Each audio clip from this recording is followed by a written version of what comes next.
नमस्कार साथियों, मेरा नाम है मनीष भारती और आप देख रहे हैं संस्कृति आईएएस यूट्यूब चैनल। साथियों, साल 2023 को आर्थिक मंदी का साल कहा जाता रहा है। ऐसा माना जाता रहा कि 2023 में बड़े स्तर पर वैश्विक रूप से आर्थिक मंदी देखने को मिल सकता है। हालांकि इतना बड़ा उलटफेर तो नहीं हुआ, लेकिन यह सत्य है कि जैसे कि आईएमएफ है, वर्ल्ड बैंक है, इन सभी ने, जितने भी ये क्रेडिट एजेंसियां हैं, इन सभी ने तमाम देशों के जो क्रेडिट है उसको कम कर दिया है, कम आका है ग्रोथ रेट को अगर लेकर के बात करें।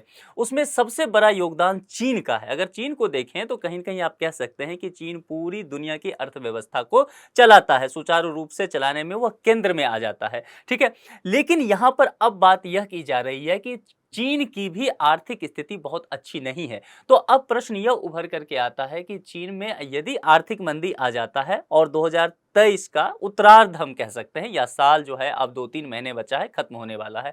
उस स्थिति में दुनिया की अर्थव्यवस्था की सेहत पर क्या प्रभाव पड़ेगा, और चूंकि भारत चीन का पड़ोसी देश है तो भारत पर क्या प्रभाव पड़ेगा। जब भारत पर प्रभाव पड़ने की बात मैं कह रहा हूं तो यहां दोनों ही नजरिए से देखना पड़ेगा। एक तो सकारात्मक प्रभाव भी पड़ सकता है, दूसरा नकारात्मक प्रभाव भी पड़ सकता है। चूंकि एक बड़ा बिजनेस पार्टनर चीन हमारा है तो नकारात्मक प्रभाव पड़ना तय माना जाता है। लेकिन सकारात्मक प्रभाव यह पड़ सकता है कि जब चीन की स्थिति, हालत जो है आर्थिक स्थिति से खराब हो जाएगी तो यह संभव है वहां जो कंपनी निवेश कर रही है वो भारत के तरफ रुख कर सकती है। तो वैश्विक स्तर पर अपनी पहचान कराने में भारत के पास एक सुनहरा मौका भी हो सकता है। इन तमाम मुद्दों पर हम डिटेल से बात करने वाले हैं। टॉपिक देखिए, चीन की खराब आर्थिक स्थिति का दुनिया पर क्या प्रभाव पड़ेगा, यह हमारा मुद्दा रहने वाला है। उससे पहले संस्कृति आईएएस आपके लिए एक सूचना लेकर के आई है, और सूचना यह है कि बीपीएससी का फाउंडेशन बैच है, उसकी शुरुआत हो रही है 15 अक्टूबर 2023 से। इसका फी जो है 25,000 रखा गया है। इसे आप ईएमआई के द्वारा भी इसका पेमेंट कर सकते हैं। कोर्स में शामिल क्या है तो 500 से अधिक घंटों की कक्षाएं होगी। कोर्स की वैधता अगर देखें तो जिस दिन से भी आपका यह कोर्स शुरू होगा 1 वर्ष तक ये वैलिड रहेगा, और आप इसे असीमित बार देख भी सकते हैं। प्रतिदिन 2 कक्षा होगा, नियमित क्लास टेस्ट होगा। जिस भी विषय या खंड सब्जेक्ट की पढ़ाई करा दी जाएगी उसका प्रिंटेड नोट्स भी आपको मिल जाएगा, ताकि आप रिवीजन वगैरह आसानी से कर सके। इस संबंध में विशेष जानकारी के लिए कॉन्टैक्ट नंबर दिया गया है। संस्कृति आईएएस के वेबसाइट पर भी विजिट करके आप इस संबंध में विशेष जानकारी लेकर के अपना नामांकन सुनिश्चित करवा सकते हैं। अब चर्चा के तरफ बढ़ते हैं कि आज का मुद्दा क्या है। चीन की खराब आर्थिक हालात से क्या दूसरे देशों को परेशान होना चाहिए। देखिए, यहां पर दोनों ही तरफ की बातें की गई है कि क्या परेशान होना चाहिए या नहीं। दोनों ही बातें हैं कि क्या प्रभाव पड़ेगा भी या नहीं प्रभाव पड़ेगा। और दूसरे देशों की जब बात करेंगे ना तो यहां पर भारत की तो हम बात करेंगे ही, साथ ही हम यूएसए की भी बात करेंगे। क्योंकि देखिए, चीन और यूएसए का क्या है कि ट्रेड वार चल रहा है, ठीक है। और दूसरी तरफ हम यूरोप की भी बात करेंगे, क्योंकि यूरोप के तमाम देशों तक चीन का आयात निर्यात होता रहा है। इसके अलावा दक्षिण एशिया के बाकी देशों पर क्या प्रभाव पड़ेगा, जो बड़ी कंपनियां हैं उन पर क्या प्रभाव पड़ेगा, अफ्रीका पर क्या प्रभाव पड़ेगा। चूंकि चीन का जुड़ाव कहीं न कहीं अर्थव्यवस्था के हिसाब से देखें तो इन सभी क्षेत्रों से पड़ता है। तो इसको हम विस्तार से देखने वाले हैं। चीन की खराब आर्थिक स्थिति के विषय में अभी क्या कहा जा रहा है, कुछ प्रमुख बिंदु हम सबसे पहले समझ लेते हैं। चीन जो है दुनिया की दूसरी सबसे बड़ी अर्थव्यवस्था है, ये आप जानते हैं, क्योंकि इसका जो आकार है वो 18 ट्रिलियन अमेरिकी डॉलर के आसपास है। तो दुनिया की सबसे बड़ी अर्थव्यवस्था यूएसए है, उसके बाद दूसरे नंबर पे चीन का स्थान आता है। लेकिन यहाँ पर धीमी विकास दर, बेरोजगारी और प्रॉपर्टी बाजार का क्या अभी चीन में है कि उथल पुथल चल रहा है। इसीलिए अभी यह देखा गया है कि रियल एस्टेट में चीन में इन्वेस्टमेंट कम हो रहा है। चीन के जो लोग हैं वो आजकल उनके कह सकते हैं कि एक सामाजिक और सांस्कृतिक स्वभाव में उनका परिवर्तन आ गया है। चीन के लोग पर्यटन पे आजकल ज्यादा खर्च कर रहे हैं, घूमने फिरने पर ज्यादा खर्च कर रहे हैं, और मकान बनाने पे, रियल एस्टेट में उनका इंटरेस्ट अचानक से कम होता जा रहा है। तो इसका प्रभाव जो है पूरी तरह से वहां के अर्थव्यवस्था पर पड़ रहा है, क्योंकि कच्चे पदार्थों की मांग जो है वह अचानक से कम होती चली जा रही है। वैश्विक निवेशकों ने चीन के शेयर बाजार से 10 अरब डॉलर से अधिक की निकासी कर ली है। अब आप समझ सकते हैं, 10 अरब डॉलर की निकासी यदि हो जाए किसी भी अर्थव्यवस्था से, तो वो अर्थव्यवस्था कितनी भी मजबूत क्यों ना हो, यूएसए की अर्थव्यवस्था हो, चीन जैसी अर्थव्यवस्था हो, लेकिन उसका कमर टूटना निश्चित तौर पर तय माना जाता है। इसलिए कहा जा रहा है कि चीन की स्थिति जो है बहुत अच्छी अब नहीं रहने वाली है। वहां पर इस तरह की उथल पुथल देखी जा रही है। यदि चीन का जीडीपी ग्रोथ की मैं बात करूं, और यहां पर जुलाई 2020 से हम आंकड़े को देखते हुए आगे बढ़ते हैं और जुलाई 2023 तक पहुंचते हैं, एक साल साल का यह ग्रोथ बताया गया है।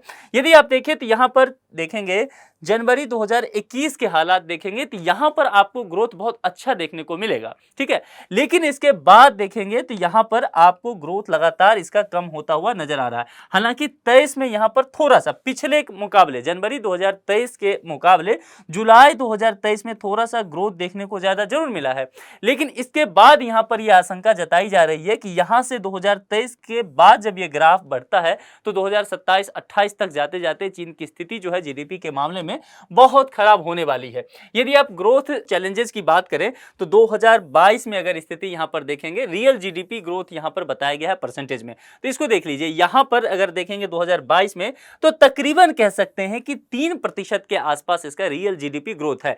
इसी तरह से अगर बढ़ते चलते हैं 23 की स्थिति देखेंगे तो 5 से कुछ ऊपर नजर आता है, 24, 25। और देखिए ग्राफ को समझने का एक सबसे अच्छा तरीका देखिए कि ये लगातार जो है डिक्लाइन हो रहा है, रियल जीडीपी इसका लगातार जो है गिरता जा रहा है। और 27-28 तक अगर देखें, 2028 तक की स्थिति देखें तो आप यहां से मान के चलिए कि ये तकरीबन 3.5 के आसपास आने वाला है। तो इस स्थिति में समझ सकते हैं इतनी बड़ी अर्थव्यवस्था है, 140 करोड़ जहां की पॉपुलेशन है, जिसका आयात निर्यात जो है दुनिया भर के देशों से है। तो कहीं ना कहीं अगर यह स्थिति चीन की अर्थव्यवस्था का रहा तो निश्चित तौर पर पूरी दुनिया पर इसका प्रभाव पड़ना तय माना जा रहा है। चीन की खराब आर्थिक स्थिति का दुनिया पर क्या प्रभाव पड़ेगा उसको हम एक नजर से देख लेते हैं। आईएमएफ की बात सबसे पहले कहते हैं। आईएमएफ ने कुछ बयान जारी किया है, अंतरराष्ट्रीय मुद्रा कोष की बात कर रहा हूं। कहना है कि चीन की विकास दर यदि 1% जो है वह बढ़ जाती है तो वैश्विक विकास दर लगभग 0.3% तक बढ़ जाता है। अगर देखिए यहां पर चीन को लेकर के केवल चीन का विकास दर 1% बढ़ता है तो पूरे वैश्विक स्तर पर 0.3% की वृद्धि देखी जाती है। अपने आप में यह अच्छा आंकड़ा माना जाता है, लेकिन इसका कुछ ड्रॉप बैक भी है। अब मान लीजिए यह विकास जो है दर वहां बढ़ रहा है, यह गिर भी तो सकता है और अनुमान कह रहा है कि गिर रहा है। तो यदि जैसे कि आपने यहां देखा, अगर इस तरह से विकास दर लगातार गिरता है, जीडीपी गिरता है तो विकास दर गिरेगा। तो इस स्थिति में क्या हो जाएगा कि फिर यहां जो वैश्विक स्तर पर ग्रोथ देखा जाएगा वह भी गिर जाएगा। तो अपने आप पर कह सकते हैं कि चीन पर पूरी दुनिया क्या निर्भर हो चुकी है। आयात निर्यात को लेकर के बात करें, चीन के बाजार को लेकर के बात करें, चूंकि उसका मार्केट साइज भी बहुत बड़ा है, इसीलिए चीन अगर अच्छा हो सकता है पूरी दुनिया की अर्थव्यवस्था के लिए तो उसके सेहत के लिए बहुत बुरा भी हो सकता है। और यही शंका अभी जताई जा रही है, यही चीज अभी देखा जा रहा है। यदि यहां पर देखें तो चाइना का साइज देखें अगर मार्केट पर वैश्विक स्तर पर तो क्या है, ग्रोथ ग्लोबल ग्रोथ पे 2023 की बात कर रहा हूं। यहां पर शेयर देखते हैं, और शेयर जब हम बात करें हैं तो वर्ल्ड के जीडीपी में चाइना का शेयर देखते हैं। देखिए ये रेड कलर जो है यह चीन का है और वर्ल्ड के जीडीपी में चीन का 19% शेयर है, ठीक है। यहां पर देखिए ये जो है ये अमेरिका का है, यूएसए का है। उसके अलावा ये जो 35% देख रहे हैं ये रेस्ट ऑफ वर्ल्ड है, क्योंकि यहां पर ये छोटा आंकड़ा जो आपको दिख रहा है ये इंडिया पर जाता है। तो जीडीपी में अगर 19% तक का शेयर अपने आप में बड़ा हिस्सा उसका हो जाता है।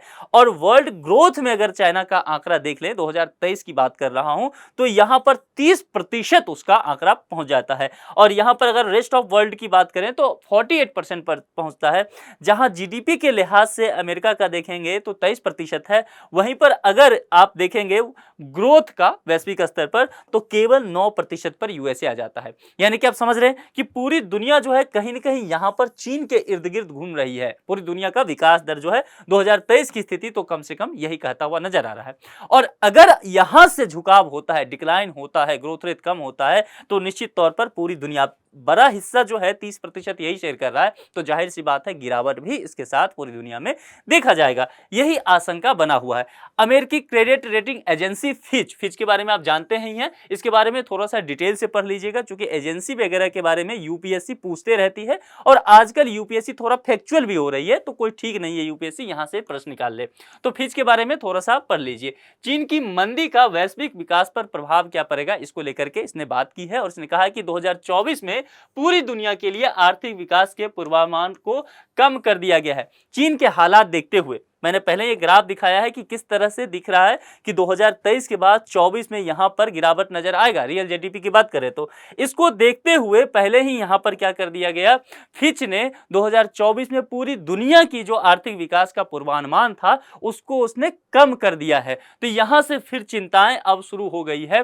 अब यहां से हम बात करेंगे कि यदि चीन की ये हालात हो रही है, रेटिंग एजेंसी जो है फिच उसने अनुमान कम कर दिया है पूरी दुनिया को लेकर के कहें, तो आयात पर क्या प्रभाव पड़ेगा, निर्यात पर क्या प्रभाव पड़ेगा, भारत सहित अन्य जो क्षेत्र हैं उस पर क्या प्रभाव पड़ेगा, उसको हम एक नजर देख लेते हैं। यदि आयात की बात करें तो चीन में वस्तुओं और सेवाओं पर या घरों के निर्माण पर बहुत कम खर्च होने लगा है। जैसा कि मैंने पहले भी कहा है कि चीन के लोग आजकल उनके रहन सहन जीवन शैली में परिवर्तन आ गया है और ये पोस्ट कोविड के बाद देखा जा रहा है। ठीक है, वहां के लोग घरों पे बहुत इन्वेस्टमेंट नहीं कर रहे हैं, वो घूमने फिरने पर कर रहे हैं, पर्यटन पे खर्च कर रहे हैं। इस स्थिति में क्या होगा कि वस्तु और सेवा का जो डिमांड था वह चीन में कम हो जाएगा। ठीक है, और घरों के निर्माण की प्रक्रिया कम होगी तो उसका डिमांड भी रियल एस्टेट का कम हो जाएगा, तो कच्चे माल और वस्तुओं की मांग में कमी आएगी। पिछले साल की समान अवधि की तुलना में लगभग 9% कम आयात हुआ है चीन में। 9% यह आंकड़ा है और यह आंकड़ा 2-4 साल के अंतराल में नहीं हुआ है, केवल 1 साल के अंतराल में यह चीन में हो गया है। यानी कि आप समझ सकते हैं कि चीन के लोगों के जीवन शैली में कितना अधिक परिवर्तन आ गया है। कोविड के बाद की बात कर रहा हूं। तो यही एक शंका जो है मन में लोगों के उभर करके सामने आ रही है, अर्थशास्त्री जो है उनके मन में, कि क्या अगर यह स्थिति रहा तो फिर तो बाकी दुनिया पर भी प्रभाव पड़ना तय है। चीन को निर्यात कम करने वाले देश भी यहां पर प्रभावित हो सकते हैं। ऑस्ट्रेलिया, ब्राजील, अफ्रीका के कई देश जैसे बड़े निर्यातकों पर इसका सबसे ज्यादा असर पड़ने की संभावना बताई जा रही है, क्योंकि यहाँ डिमांड कम हो गया है, मांग कम हो गया है। तो जो लोग यहाँ सप्लाई किया करते थे वस्तु सेवा का या घर से बनने के जो कच्चे मटेरियल थे उनको, तो उनमें ऑस्ट्रेलिया, ब्राजील या अफ्रीका आता था। अब इन देशों पर प्रभाव पड़ना तय माना जाता है और इन देशों पर प्रभाव पड़ेगा तो यहाँ महंगाई बढ़ सकती है, यहाँ महंगाई बढ़ सकती है। दूसरी बात जो है यहाँ पर बेरोजगारी की समस्या उत्पन्न हो सकती है। तो यह सब चीजें जो है यहाँ पर आप देखने को इन देशों में मिल सकता है।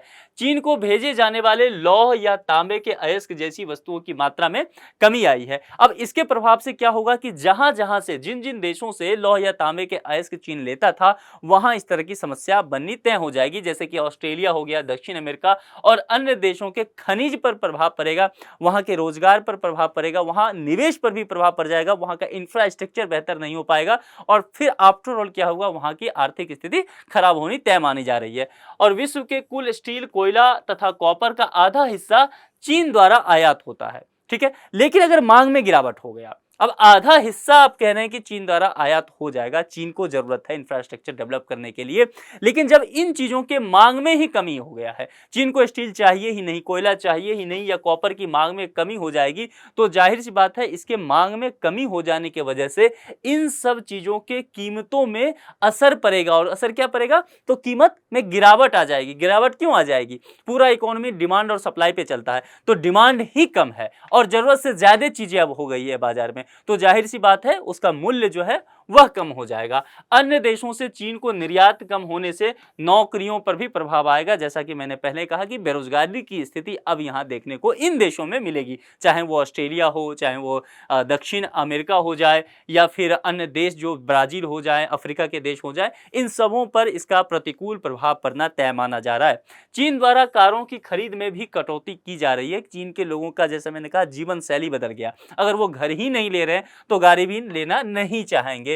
प्राइवेट कैब वगैरह जो होता है या पब्लिक ट्रांसपोर्टेशन का वहां अचानक से बढ़ावा देखने को मिला है। इस स्थिति में लोग वहां कार नहीं खरीद रहे हैं और कार नहीं खरीद रहे हैं तो कार का जो एक उत्पादक देश है जापान, जो बड़े स्तर की बात कर रहा हूं, 2 साल से अधिक समय से निर्यात में पहली बार इसमें गिरावट देखा गया है और इसका वजह माना गया है चीन के उपभोक्ताओं को, जो कि अब कार खरीदने में बहुत दिलचस्पी नहीं ले रहे हैं। अब निर्यात पर क्या प्रभाव पड़ेगा, आयात पे हमने प्रभाव देख लिया, यानी कि चीन जो है बाहर से जो सामान लेता है उस पे, निर्यात पे क्या प्रभाव पड़ सकता है, तो आर्थिक मंदी की स्थिति आ सकती है।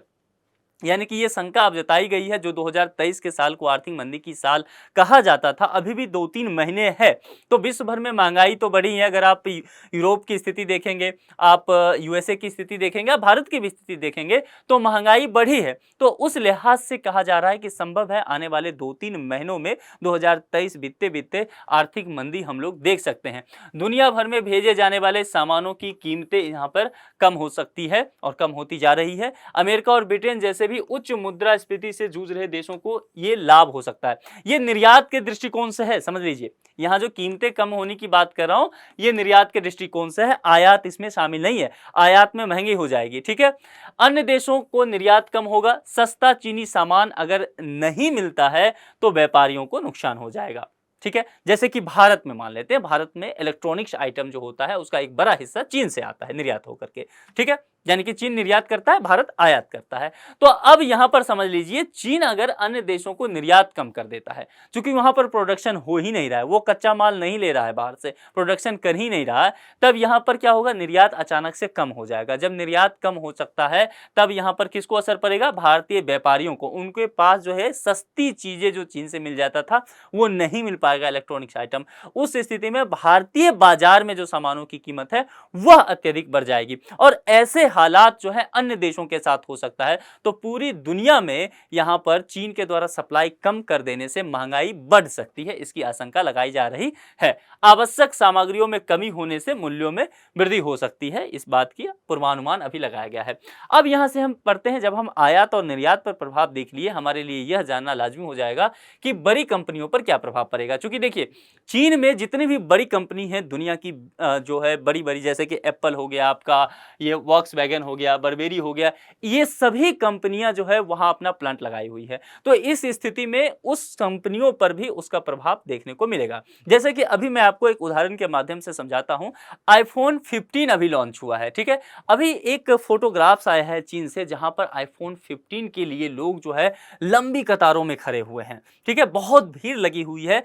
ठीक इस तरह की भीड़ लगी हुई है जैसे हमारे यहाँ लोग जो है कोई फ्री का सामान बंट रहा होता है तो काफी भीड़ लग जाता है। जैसे आप मुखर्जी नगर में होंगे तो भंडारा जब यहाँ लगता है तो काफी भीड़ लगता है, लोग खाने के लिए पहुंच जाते हैं। ठीक वैसी ही भीड़ वहां पर आईफोन 15 के लिए लगा हुआ है, जबकि इसकी कीमत बहुत ज्यादा है।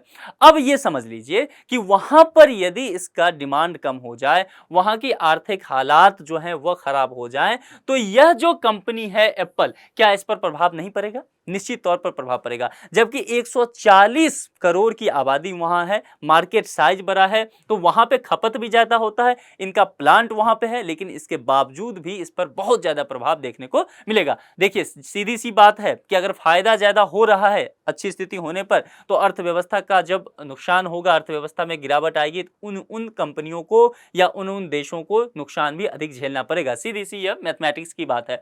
तो एप्पल हो गया, वॉक्सवैगन हो गया, या बर्बेरी जैसी जो बहुत अंतर्राष्ट्रीय कंपनियां हैं, उसके राजस्व का बड़ा हिस्सा जो है चीन के उपभोक्ता बाजार में जाता है, और आर्थिक मंदी के कारण चीन के परिवारों का खर्च कम हो रहा है। ये अब ज्यादा खर्च करना नहीं चाह रहे हैं चीन के परिवार। कोविड के बाद यह स्थिति और भी देखी जा रही है। इस स्थिति में ये नहीं चाहेंगे कि महंगे ब्रांड के कपड़े पहने, जूते पहने या फोन लें। इस स्थिति में क्या होगा, ये जो कंपनियां हैं इन पर प्रतिकूल प्रभाव इनके सेहत पर पड़ना तय है। चीन में वस्तुओं की कम मांग हो रही है, क्योंकि जो फैमिली के लोग हैं ये चाह ही नहीं रहे हैं कि महंगे सामान लेना। तो इस वजह से क्या होगा कि वस्तुओं की मांग में कमी आएगी, और अगर मांग में कमी आती है तो ये जो कंपनियां हैं इनके बिक्री में कमी हो जाएगी, तो इनका प्रोडक्ट बना हुआ रह जाएगा। इस स्थिति में अगर सामान नहीं बिकता है तो इनके राजस्व पर असर पड़ेगा, और यहां पर ये छटनी भी शुरू हो जाएगी। आपने देखा 2023 में विभिन्न बिग टेक कंपनियां जो हैं इन्होंने क्या किया, अपने एम्प्लॉय की छटनी कर दी। चाहे वो अमेजन हो, आप बायजू के बारे में भी जानते हैं, ये सभी एप्पल के आप जो कहते हैं, या फेसबुक जो आप मेटा कहा जाता है, ट्विटर जो अब एक्स कहा जाता है, इन सबों ने अपने कंपनियों के कर्मचारियों की बड़े स्तर पर छटनी की। तो यहां पर राजस्व पर जो असर पड़ा है, राजस्व की जो कमी हुई है इन कंपनियों के, इसका प्रतिकूल प्रभाव नौकरियों पर भी पड़ा है। इन कंपनियों पर निर्भर दुनिया भर के हजारों सप्लायर और मजदूर प्रभावित होंगे, जिसकी चर्चा हमने पहले ही कर ली है। अब पर्यटन पर क्या प्रभाव पड़ेगा, क्योंकि देखिए अभी बहुत सारे कंट्री ऐसे हैं जो समझ रहे हैं समय के साथ उन्हें पर्यटन पे शिफ्ट होना चाहिए। यदि वे अपने यहाँ पर्यटन को बढ़ावा नहीं देते हैं तो आने वाले समय में उनकी जो अर्थव्यवस्था है उसकी सेहत के लिए अच्छा नहीं होने वाला है। जैसे मैंने एक दिन गल्फ कंट्री का भी उदाहरण दिया था। अब सऊदी अरबिया को देख लीजिए, वह तेल से सीधे पर्यटन पे शिफ्ट हो गया है क्योंकि वह समझ चुका है आने वाले समय जो है वह पर्यटन का होने वाला है, तो इसको विकसित किया जाए। अब दुबई का उदाहरण देख लीजिए। तो इस तरह से अब पर्यटन पर यहाँ क्या प्रभाव पड़ेगा, चीन की अर्थव्यवस्था में यदि गिरावट आती है उसे देखते हैं। चीनी उपभोक्ता वस्तुओं की तुलना में यात्रा और पर्यटन जैसी सेवाओं पर अधिक खर्च कर रहे हैं, जिसकी मैंने पहले बात किया था। आर्थिक मंदी के कारण क्या होगा, बड़ी संख्या में विदेशों में लोग नहीं जा पाएंगे, लोगों के द्वारा यात्राओं में कटौती कर दिया जाएगा। अब दो तीन चीज यहाँ समझ लीजिए। मान लीजिए आप अपने आप को यहाँ पर रख के देखिए कि आपको यूएसए घूमने जाना है, ठीक है। आपको यूएसए घूमने जाना है तो आप क्या क्या करेंगे, सबसे पहले जाएंगे आप शॉपिंग करने, और जब आप फॉरेन जा रहे हैं तो आप सोचेंगे थोड़ा सा ब्रांडेड कपड़ा वगैरह लेते हैं। तो क्या होगा, जिस जिस कंपनी का आप प्रोडक्ट खरीदेंगे उसका बिका, अर्थव्यवस्था सुचारू रूप से चलता रहा, मार्केट फ्लो बना रहा। आप फिर वहां जाएंगे तो फ्लाइट से जाएंगे तो ये जो इंडस्ट्री है इसको फायदा मिलेगा, टिकट वगैरह पर आप टैक्स देंगे, एयरपोर्ट वगैरह का काम चलेगा तो गवर्नमेंट को टैक्स जाएंगे तो इंफ्रास्ट्रक्चर बेहतर हो जाएगा। तो एक पूरा चेन बन जाता है, ठीक है। लेकिन जब यहाँ पर बड़ी संख्या में विदेशी कहीं बाहर, मतलब चीन के जो लोग हैं वो विदेश घूमने जा ही नहीं रहे हैं, ये जितनी तरह की सुविधाएं हो सकता था, ये जहां जहां खर्च कर सकते थे उन सब में कटौती आ गया। तो ये जितने भी सर्विस सप्लायर थे उन सबों के सेहत पे, उनकी अर्थव्यवस्था पे प्रतिकूल प्रभाव पड़ेगा। वही बातें कही जा रही है। चीनी सरकार द्वारा कई देशों में समूह यात्राओं पर प्रतिबंध भी लगा दिया है, क्योंकि चीन की जो विस्तारवादी नीति है, जब आप आईआर पढ़ते हैं तो आपने चीन के विस्तारवादी नीति के बारे में मैंने कई बार बताया है। हर पड़ोसी देश से तो उसका झगड़ा चलता रहता है, अगर यूएसए वगैरह है ट्रेड वार चलता रहता है, कहीं न कहीं उसका कुछ ना कुछ मामला फंसा ही रहता है। इस स्थिति में चीन का दूतावास क्या करता है, अपने यहाँ के नागरिकों पर प्रतिबंध लगा देता है कि भैया आप फलाने देश मत जाइए, ठीक है। जैसे अभी इंडिया और कनाडा के बीच में राजनयिक संकट आ गए तो भारत ने क्या किया, वीजा देना बंद कर दिया, ठीक है। अपने नागरिकों को भी वहां कहा कि देखिए आप अभी वहां यदि हैं फंसे हुए तो थोड़ा सा सतर्क रहिए। ऐसा ही कनाडा ने किया। चीन के साथ भी यही होता है और चीन का मामला तो कहीं न कहीं फंसा रहता है। इसके अलावा चीन जो है थोड़ा तरह से आप कह सकते हैं कि पूरी तरह से खुला हुआ बाजार नहीं है। बाजार कहने का यहाँ तात्पर्य है कि प्रेस की स्वतंत्रता वगैरह नहीं है। तो ये जो चाहता है कि बाहरी लोगों को जब ये अपने यहाँ वीजा देता है तो काफी सोच विचार करके देता है। और इस तरह से इसने क्या किया है, बहुत सारे देशों पे, समूहों पे, राजनयिकों पे इसने प्रतिबंध लगा दिया है कि आप मेरे देश जो है चीन विजिट करने नहीं आ सकते हैं। अब जब वो विजिट करने आ ही नहीं सकते हैं तो इनका इनकम जो है चीन के पास नहीं जाएगा, यह समस्या बनेगी। और दक्षिण पूर्व एशिया में पर्यटन पर निर्भर देशों पर इसका नकारात्मक प्रभाव पड़ेगा। दक्षिण एशिया के बहुत सारे देश हैं, जैसे कि आप ले लीजिए, आप मालदीव को ले लीजिए, श्रीलंका को ले लीजिए। आसियान कंट्री के जो ग्रुप है आसियान का, उसमें 10 कंट्री आते हैं और तकरीबन सभी, जैसे सिंगापुर ले लीजिए आप, मलेशिया ले लीजिए, ये सब जो है पर्यटन पे निर्भर है। तो यदि चीन पर इसका पूरा प्रभाव पड़ रहा है तो इन सभी देशों पर इसका प्रतिकूल प्रभाव पर्यटन का देखने को पड़ेगा।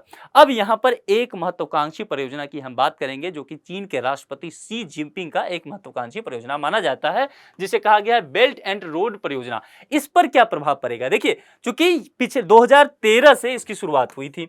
2013 में यह परिकल्पना किया गया, इसे स्टार्ट किया गया। भारत इसमें शामिल नहीं है। आप जानते हैं भारत का जो आपत्ति है कि जो पाक ऑक्युपाइड कश्मीर है वहां से सीपैक गया है, सीपीईसी, ठीक है, जो कि ग्वादर पोर्ट तक पाकिस्तान के गया है, तो भारत का आपत्ति है। तो भारत क्या है, बेल्ट एंड रोड परियोजना का हिस्सा नहीं है। लेकिन दुनिया के 150 देश जो हैं इसमें इन्वॉल्व हैं। इसके माध्यम से अब देखिए यहाँ पर चीन जो है इसके माध्यम से पूरी दुनिया से जुड़ रहा है। पूरी दुनिया से जुड़ रहा है कैसे, रेल के द्वारा जुड़ रहा है, यहाँ पर रोड के द्वारा भी जुड़ रहा है और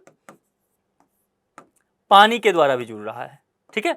तो जहां जहां इसका जुड़ाव हो सकता है ये पूरी दुनिया तक जुड़ने की कोशिश कर रहा है, चाहे वो यूरोप हो, चाहे वो अफ्रीका हो, चाहे वो मिडिल ईस्ट हो, चाहे वो सेंट्रल एशिया हो, हर जगह जहां भी वो जा सकता है वो पहुंचने की कोशिश कर रहा है। अब इस पर इसने बहुत ज्यादा खर्च कर दिए हैं पिछले 10 साल में, ठीक है, बहुत बड़ा निवेश इसका हुआ है। और जहां जहां जरूरत हो सकता था निवेश के अलावा तकनीक भी जहां जहां ये प्रोवाइड करवा सकता था इसने कराया है।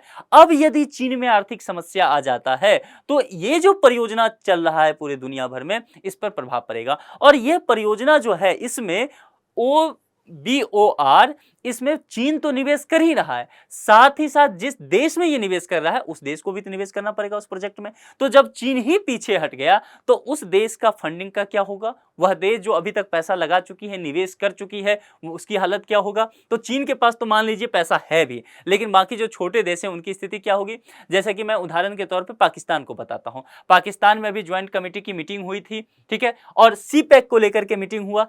पाकिस्तान ने बहुत सारे डिमांड रखे, ठीक है, कि आप मेरा जो है थोड़ा सा आप निवेश करने में हमें छूट दे दीजिए, थोड़ा और मदद कीजिए, आप हमें लोन सस्ता कर दीजिए, या कुछ प्रोजेक्ट जो था, जो पाकिस्तान ने CPEC के कुछ प्रोजेक्ट को कहा कि आप फलाने जगह शिफ्ट कर लीजिए बलूचिस्तान से, या कुछ लेट इसकी शुरुआत करते हैं। चीन ने एक बात भी नहीं मानी, क्योंकि चीन के हालात खुद ही बहुत खराब है, आर्थिक समस्या उसका। तो चीन ने कहा हम अब आपकी और मदद नहीं कर सकते हैं, आपके हिस्से का जो फंड है वो आपको ही इस प्रोजेक्ट में देना पड़ेगा। तो बाकी देशों के साथ यदि ये होता है तो आप देखिए 150 से अधिक देश जो है इसमें शामिल हैं, तो ये सभी देशों पर प्रभाव पड़ेगा और तकरीबन देखेंगे तो पूरी दुनिया भी फिर इसके जद में आ जाएगी। यही बातें यहां कही जा रही है। अब विदेश नीति पर इसका क्या प्रभाव देखने को मिलेगा? देखिए, असुरक्षित चीन यदि होता है तो वह बाकी के लिए भी अच्छा नहीं होगा, भारत के लिहाज से तो बिल्कुल भी अच्छा नहीं होगा, क्योंकि चीन की विस्तारवादी नीति से भारत हमेशा ही परेशान रहा है। दूसरी तरफ उसका दूसरा सदाबहार दोस्त जो है पाकिस्तान, वह रहा है। और चीन खुद यदि असुरक्षित हो जाता है तो कहते हैं कि सुखी संपन्न पड़ोसी यदि आपका है तो वह आपके लिए भी अच्छा होगा, ठीक है। और चीन जो है परमाणु संपन्न देश है, पाकिस्तान भी है, दोनों मित्र है, भारत भी है, तो तीनों यहां इस गुट में रहते हैं। और चीन उस मामले में आर्थिक स्थिति अच्छी नहीं होती है तो चीन उपद्रव करना शुरू कर देगा इस स्थिति में, ठीक है। इसलिए चीन का यहां पर विदेशी नीति पर प्रभाव जो है भारत पर खासा पड़ने वाला है। दुनिया के अन्य देशों के साथ जो उसके रिश्ते खराब हो रहे हैं, आजकल चीन कोशिश भी कर रहा है कि संबंध बेहतर करे। अभी हाल ही में अमेरिकी जो विदेश मंत्री थे वो चीन पहुंचते हैं, वहां के शी जिनपिंग जो राष्ट्रपति हैं उनसे मुलाकात भी उन्होंने किया है, और उम्मीद जताई जा रही है कि ट्रेड वार जो छिड़ा हुआ है अमेरिका और चीन के बीच में, वो थोड़ा सा उसमें नरमी बरती जाएगी। तो चीन कोशिश तो जरूर करेगा कि पूरी दुनिया के साथ उसका संबंध बेहतर हो। यदि उसकी कोशिश ऐसी होती है तो यह भारत के हिसाब से बेहतर ही होगा। हालांकि ऐसा भारत के संदर्भ में तो कम से कम देखने को नहीं मिलता है, क्योंकि अभी आपने देखा होगा कि मैप वार हुआ। चीन के एक विभाग ने एक मैप जारी किया जिसमें अरुणाचल प्रदेश को उसने अपना हिस्सा दिखाया, क्योंकि वो अरुणाचल प्रदेश को दक्षिणी तिब्बत मानता है। तो इस स्थिति में देखेंगे तो कहीं न कहीं स्थिति बहुत कठिन होने वाली है। यदि आप दक्षिण चीन सागर की स्थिति को देखें तो वहां भी जो भी देश हैं, चाहे वो फिलीपींस हो, वियतनाम हो, आप ताइवान के साथ देख लीजिए, हर किसी के साथ उसका स्थिति बहुत खराब बना हुआ है। ताइवान पर तो वह अटैक करने की बात भी लगातार सोचता रहा है, जैसा कि अभी अमेरिकी राष्ट्रपति जो बाइडेन भी कहे कि फिलहाल तो नहीं लगता है कि वह ताइवान पर हमला करेगा, लेकिन उसकी वजह उन्होंने क्या कहा कि चीन की जो माली हालात हैं वही खराब है, यानी कि चीन की जो आर्थिक नीति है, आर्थिक समस्या वह बनी हुई है।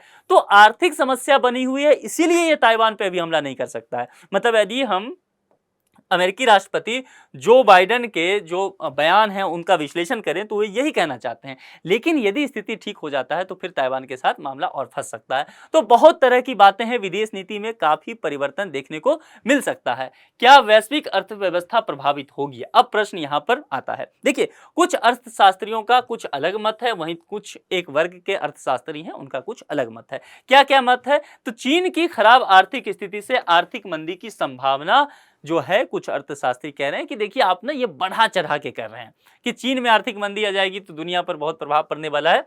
वो कह रहे हैं कि मैं ये मानता हूं कि प्रभाव तो पड़ेगा, ठीक है, लेकिन ये आर्थिक मंदी वैश्विक स्तर पे होगी, इसकी संभावना से वो नकार रहे हैं। वो कह रहे हैं कि यह जो है बढ़ा चढ़ा करके पेश किया गया है बहुत सारे जर्नलिस्ट के द्वारा, ऐसा कुछ नहीं दिखता है। चीन की वित्तीय प्रणाली इतनी प्रभावी नहीं है कि उसका सीधा प्रत्यक्ष अंतर्राष्ट्रीय स्तर पर प्रभाव पड़ेगा। जो बाइडेन भी यही कहते नजर आ रहे हैं कि एक तो हो सकता है कि वो थोड़ा सा वैश्विक स्तर पर संतुलन बनाना चाहें और जो निवेशक हैं उनके मन से डर भगाना चाहें। दूसरी बात यह भी हो सकता है कि इस बात में सच्चाई है भी कि चीन का इतना बड़ा प्रभाव नहीं है कि प्रत्यक्ष तौर पर हिट कर सके वो, ठीक है। चीन की खराब आर्थिक स्थिति का वर्ष 2008 की आर्थिक मंदी जैसा प्रभाव नहीं पड़ेगा, क्योंकि 2008 में बहुत बड़े स्तर पर आर्थिक मंदी आई थी। तो कहा जा रहा है कि उस तरह से अप्रभाव पड़ता हुआ नहीं दिखेगा। हालांकि कुछ अर्थशास्त्रियों का कहना है कि नहीं, देखिए चीन जो है उसका आयात निर्यात सभी जगह से जुड़ा हुआ है और OBOR प्रोजेक्ट जो है वह 150 देशों को अपने आप में समेटे हुए है। चीन का निवेश बहुत ज्यादा है, चीन में निवेश ज़्यादा है बहुत सारी बड़ी कंपनियों का। तो चीन के हालात अगर खराब होते हैं, आर्थिक स्थिति, तो पूरी दुनिया पर बहुत बड़ा प्रभाव पड़ेगा, प्रतिकूल प्रभाव पड़ेगा और पूरी दुनिया की अर्थव्यवस्था के सेहत के लिए यह बेहतर नहीं होगा। दोनों ही पक्ष अलग अलग हैं। भारत पर क्या प्रभाव पड़ेगा, हमारे लिए सबसे बड़ी बात यह है। बहुत सारी बातें मैंने इस डिस्कशन में भारत पर क्या क्या प्रभाव पड़ेगा बीच बीच में बताते चला हूं। चलिए समग्र रूप से देख लेते हैं। भारत जैसे कुछ उभरते बाजारों को भी चीन से बाहर आने वाले विदेशी निवेशों को आकर्षित करने का मौका मिलेगा। मैंने पहले ही कहा था कि भारत पर जो प्रभाव पड़ेगा वह पॉजिटिव भी पड़ेगा तो नेगेटिव भी पड़ेगा। ठीक है, अब सकारात्मक प्रभाव क्या पड़ सकता है कि चीन हमारा पड़ोसी देश है, वहां ये सब निवेश कर रहे हैं, एप्पल वहां चला गया है, टेस्ला पहुंच जाएगा मान लीजिए। अब ये सब जो मोबाइल की कंपनी ये सब वहां निवेश कर रही है, यहाँ स्थिति अच्छी नहीं हुई चीन की, तो ये सब कहाँ मूव कर सकता है, भारत।